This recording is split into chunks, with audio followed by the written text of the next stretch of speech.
Hey, this is Tony here, and I'm going to show you a short video, 3 to 5 minutes, of a feature in Kepler, which is the new free open source planet image processing software. So this is going to talk about being able to do some moon recovery around the planet. So with no further ado, let's get started. I've got my image file already open. This is a result of a video that was stacked and aligned, resulting in this image file. And I'm going to go in and use the mouse wheel to zoom in. And then the first thing I'm going to do in my workflow is I'm going to click on this wavelet tablet here, click on auto size filter, and then move these sliders, layer 1 all the way, layer 2 about half of that, and then layer 3 about half of that again.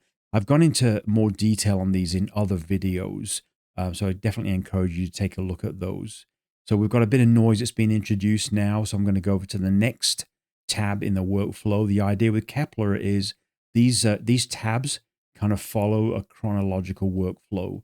So I'm now in the FFT denoise. I'll enable that. I will select auto denoise, which does some denoising. You can play around with it a little bit more. It's just basically a starting point for your denoise process.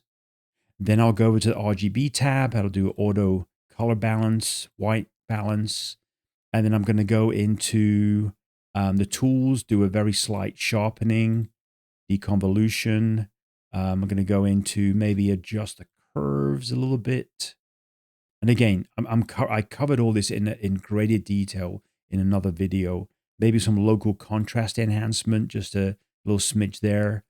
And then the main thing I want to focus on is this Orbital tab.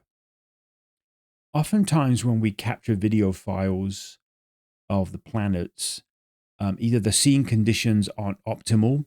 You can see that in this image here. It's not anywhere close to some of the amazing images that you see online, given the pretty average scene conditions. But also the stacking software, unfortunately, wasn't able to do a great job around being able to stack this moon here that's showing. And if I zoom in by 400% and then use my right mouse button to drag, you can see that it's got a kind of an oval shape to the moon. And there's not really much we can do about it, but in the stacking software, but we can do some recovery in Kepler. Now, in other programs like Photoshop, Affinity, and GIMP, you can use things like select to mask with a circular brush tool to do kind of similar what I'm going to do in Kepler. Anyway, I'm going to enable moon recovery. And then the first thing I'm going to do is click this button here that says place circle. And so I'm going to start in the center of the moon. And I'm going to drag just so I kind of match the shortest dimensions of the moon. So around about there. And then when I do that, I'm going to boost the brightness of that moon a little bit using this boost slider here.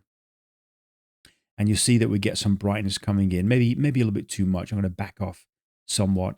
What you can also do in Kepler is if your moon happens to be kind of oversaturated, you can actually reduce that here using this slider. Now, there's one thing you'll notice here is, okay, so it looks like I've got more of a circular shape, but I've still got the old oblong shape is kind of behind that.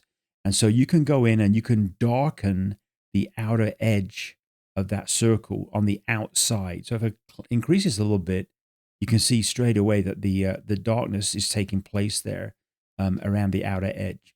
We don't want to go too crazy because otherwise we'll darken the inner edge a bit too much, but you kind of get the idea of what we're doing. What I might do is also take the feather down just a little bit, just so we don't kind of lose some of the edges of that moon there. Once I've done that, I can click on Done Placing. Interestingly, if there are other moons in this frame, I could also do the same process. And once I've completed all of that on all of the moons, then I click Done Placing.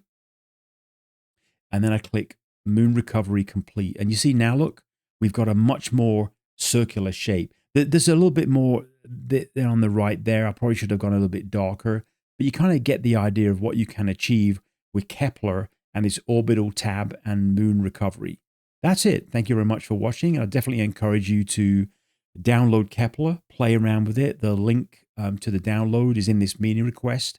Kepler will run on macOS, Linux, and Windows. Thank you very much for your time.